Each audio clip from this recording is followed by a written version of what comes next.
जब we women's की बात आती है तो हम सभी को खूबसूरत दिखना, स्मार्ट दिखना बहुत अच्छा लगता है और जब तक 2-3 घंटे नहीं लग जाते, पार्लर के चक्कर नहीं काट लेते, तब तक तैयारी फीकी सी लगती है।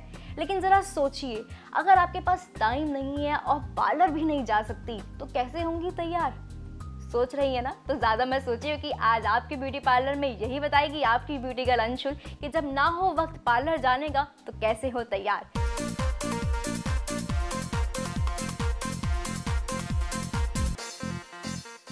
और उसे जानने के लिए मैं पहुंच चुकी हूँ हमारी मेकअप और ब्यूटी एक्सपर्ट पूजा गोयल जी के पास। Hello Pooja ji, welcome to the show once again.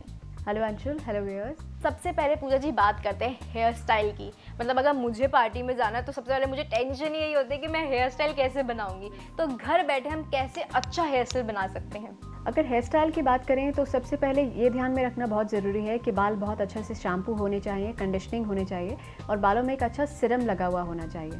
उसके बाद अगर आप बालों को नीट लुक देना चाहते हैं तो आप एक प्रेसिंग मशीन से भी दे सकते हैं, और अगर बालों को एक अच्छा वेव देना चाहते हैं तो कोई भी एक अच्छा जेल लगा के या वेट लुक जेल लगा के आप बेंडर्स का इस्तेमाल कर सकते हैं या लकड़ी के रोलर्स का भी इस्तेमाल कर सकते हैं, जो आधे घंटे बाद आप उनको खोल के आप देखेंगे कि बहुत एक अच्छा वेव आ जाता है बालों में। और अगर आप बन बनाना चाहते हैं तो एक अच्छा सा वेट लुक या जेल लगा के आप नेक पे एक सिंपल सा बन भी बना सकते हैं। तो ये तो आपने बताया कि कैसे हेयर स्टाइल आप बना सकती हैं, लेकिन अगर हम बात करें कि हमें सबसे आई मेकअप चाहिए तो कैसा आई मेकअप होना चाहिए? सबसे पहले आई मेकअप के लिए एक अच्छे आई शेडोज़ चाहिए। अगर वेदर ह्यूमिडिटी वाला है, गर्मी वाला है, तो पाउडर आई शेडोज़ का इस्तेमाल कर सकते हैं। ज़्यादा कलर्स का इस्तेमाल ना करें, सिर्फ 2 कलर्स ले लें। एक हाइलाइटर के लिए ले लें, एक नॉर्मल नेचुरल कलर ले लें जो कि आपकी ड्रेस से भी मैच करे। और आईब्रो फिलिंग के लिए आप आईब्रो आई शेडोज से भी कर सकते हैं या आईब्रो पेंसिल से भी कर सकते हैं और एक आईज़ को अच्छी शेप दे सकते हैं। और जैसे तो आपने बता दिया कि कैसे कैसे हमें शेड्स लगानी है, लेकिन अगर हम बात करें काजल की, काजल हर लेडी के पास अवेलेबल होता है और सबको लगाना भी आता है। तो काजल, मस्कारा, लाइनर कैसे हम इनका एकदम बहुत अच्छे से इस्तेमाल कर सकते हैं? काजल की बात करें तो हमेशा काजल वो लगाने चाहिए जो वाटरप्रूफ होते हैं, जो स्मज नहीं करते हैं। मस्कारास भी वो लगाइए जो स्मज ना करे।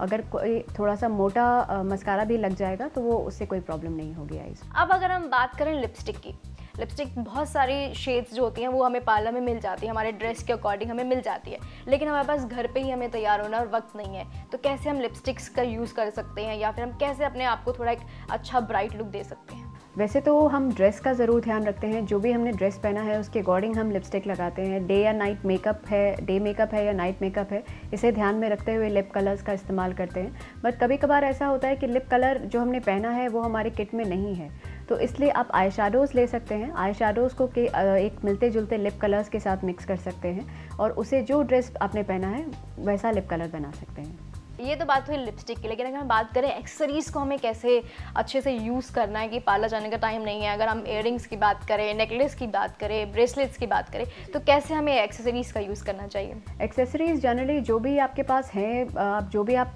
चूज़ करते हैं वो ड्रेस के अकॉर्डिंग ही होता है या आपके फंक्शन के अकॉर्डिंग होता है कि आप शादी में जा रहे हैं या कहीं और किसी बर्थडे पार्टी में जा रहे हैं, उसके अकॉर्डिंगली देखा जाता है। और एक्सेसरीज़ अगर आपको बालों में लगानी है तो आप जैसा भी आपने हेयर स्टाइल बनाया है आप साइड पे टक करके उसे लगा सकते हैं और एक अच्छा अट्रैक्टिव लुक दे सकते हैं। ये तो बात हुई जैसे पूजा जी एक्सेसरीज़ की, लेकिन जैसा हम देखते हैं कि लोगों के बहुत हाथ ज़्यादा बहुत मूवमेंट होता है। मतलब मैं तो उनमें से हूँ कि अगर मैं बात करती हूँ तो मेरे हाथ ज़्यादा मूवमेंट करते हैं, तो वहाँ पे हमारे नेल्स भी एक इंपॉर्टेंट रोल प्ले करते हैं हमारी ओवरऑल पर्सनैलिटी में।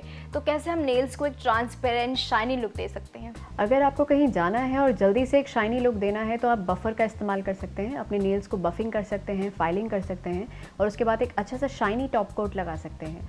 आप शाइन नहीं देना चाहते हैं तो एक नॉर्मल बेस कोट भी आप लगा सकते हैं जिससे आप मैट लुक दे सकते हैं नेल्स को।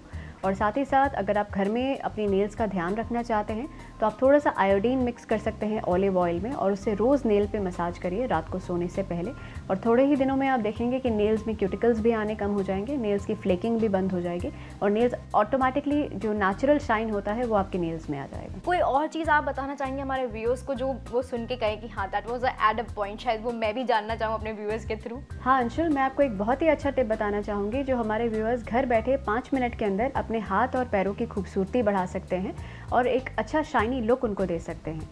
आप जो भी आपके पास ऑलिव ऑयल घर में है, ऑलिव ऑयल है या कोई और अच्छा ऑयल है, उससे आप मसाज करिए।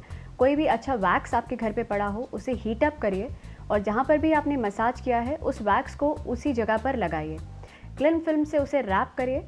10 मिनट के बाद हॉट टॉवल से उसे क्लीन करिए आप खुद देखेंगे, जो भी आप जिस जगह पर भी आपने हाथ पर या पैर पर जहाँ पर भी आपने मसाज करा है, 10 मिनट में आप खुद ही देखेंगे वहाँ पर कितनी अच्छी शाइन आ जाती है और कितना अच्छा नमी बरकरार रहती है।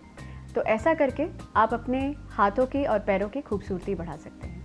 Thank you Pooja ji for coming on the show, it was really nice having you. Thank you. तो था ना मीनिंगफुल सेगमेंट। एक्चुअली हम सबके दिमाग में ना एक मिथ होता है कि अगर हम पार्लर नहीं गए तो हम अच्छे नहीं दिख रहे होंगे, हम अच्छे नहीं लग रहे होंगे। लेकिन आप इन सभी बातों पर अगर ध्यान देंगे और इन सभी बातों को इम्प्लीमेंट करेंगी, चाहे आपके पास टाइम हो या ना हो, तो आप देखेंगे कि आपको एक पार्लर वाला लुक मिलता है। आप उतनी ही ब्यूटीफुल और उतनी ही खूबसूरत दिखेंगी। तो हाँ ना, एक इंटरेस्टिंग टॉपिक आज का। ऐसे ही और इंटरेस्टिंग टॉपिक के साथ मैं फिर हाजिर होंगी, लेकिन तब तक के लिए आप देखते रहिए just for women only on Pragya.